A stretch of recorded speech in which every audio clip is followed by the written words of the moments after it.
In order to design Spirit Blossom Mel, I first had to understand what makes a design really Spirit Blossom.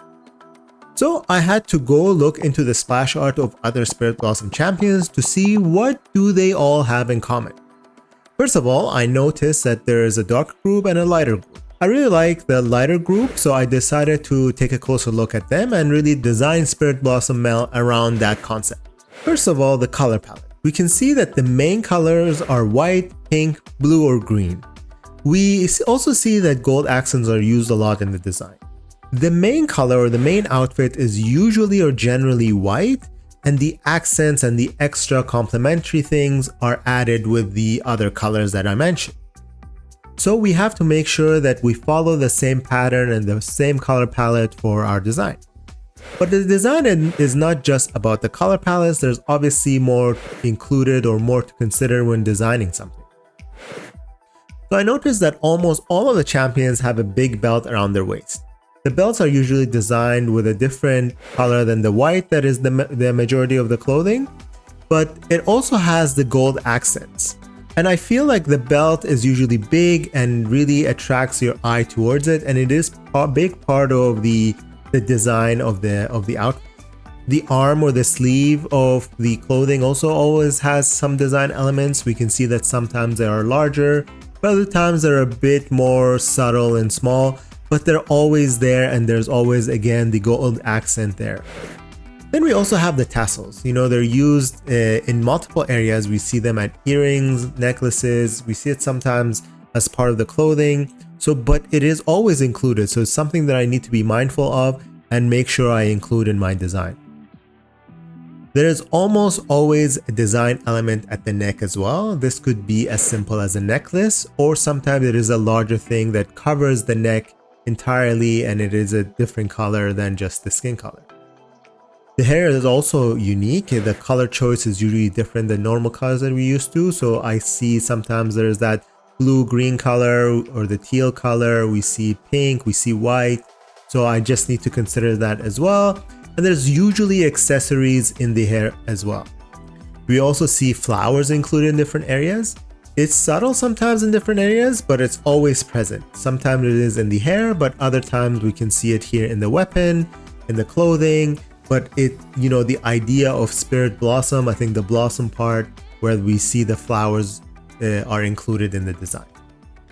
So it was time for me to start creating my own concept. So I decided to start by making a general concept first before I started adding details. So to make it easier for myself, I just got an image of Mel and I started painting on top of it. This way I didn't really have to think too much about drawing Mel as a character or the figure and the pose, and I can just focus more on the design elements.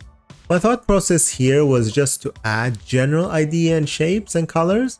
I wasn't too worried about the details. I just had to simplify what I wanted to add. So I started, adding the design elements that I had noticed before, made sure I used the right color palettes, keeping most of the outfit white and then adding the colors as accent colors, make sure I added the belt, gold accents in different places, flowers in the hair. And I also thought that the hair shouldn't be black, so I added some colors to it as well. And just general ideas that I can just expand on afterwards. Now that I had the general concept done, it was time to just draw and paint her with more details. So I started with a pose. I just wanted to start from scratch. So I played around with a couple of different ideas until I landed with this final pose. I think it's always good to not be too attached to the first idea and just, sometimes the first idea works, but it's good to just, if you wasn't entirely happy with the first pose, I just played around, even mix and match a few references that I had until I got to the final thing that I had here. So then I started sketching design details. I started with the outfit. I made sure that the belt is included in there, and at the center of the belt, I thought I could add the star from Mel's room from Arcane. I added the neck piece and the tassel. As you can see, I tried to be zoomed out as much as possible.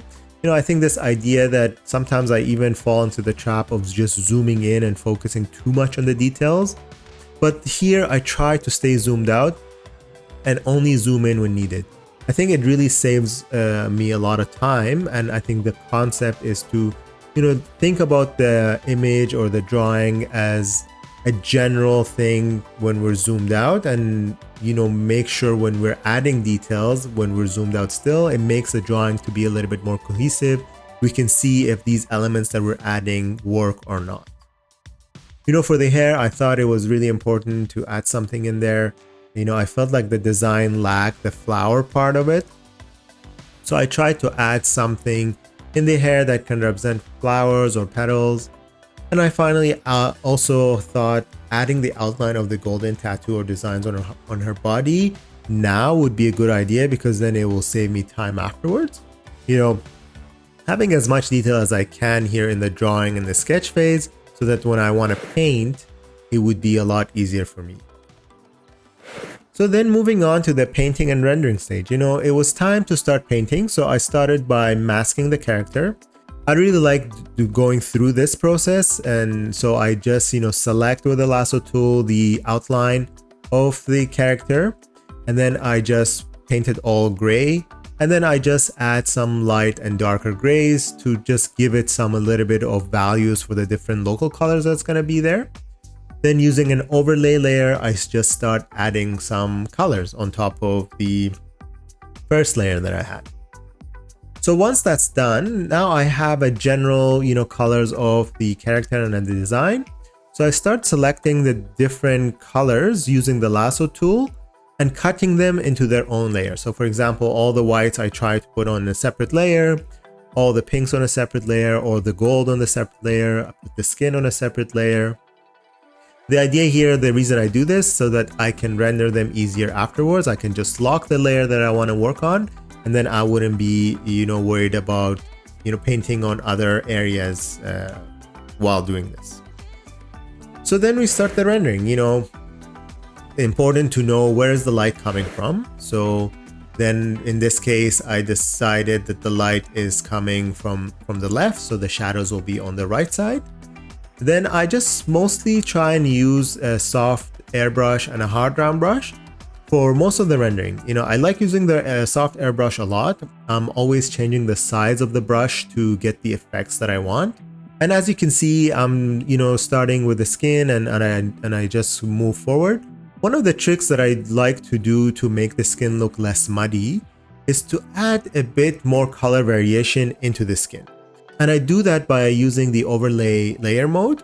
In the areas that, for example, they'll have the core shadow where the light meets the shadow, I add red. So on the overlay mode, I just add a bit of red, and it gives the skin a little bit more life. And I also like to add a bit more blue color in some areas to create more color variation. Our skin is not always the same color. It reflects different things around us. And also, the red shows a little bit of the blood flow that we have in our body in different areas. For example, the nose should be a little bit more red, and so on. Another easy tip for rendering gold or any metal is this. I just use a hard round brush and I just add lots of contrast. I just have the gold to be a mid-tone color, then pick a bright yellow and add just highlights. Then I do the same thing, but this time with a much darker color. And once again, I go with a hard round brush and paint the areas that are in the shadow. The key here is to have the harsh transition. You don't want to really blend it here too much. Reflective surfaces go through a lot of hard transitions between light and shadow, and that's the reflectiveness that is what gives it the feel of a metal. Another thing, because metal is reflective, is to add extra colors from the surrounding into it. So here I just go in and add that teal color and the pink color into the metal as well.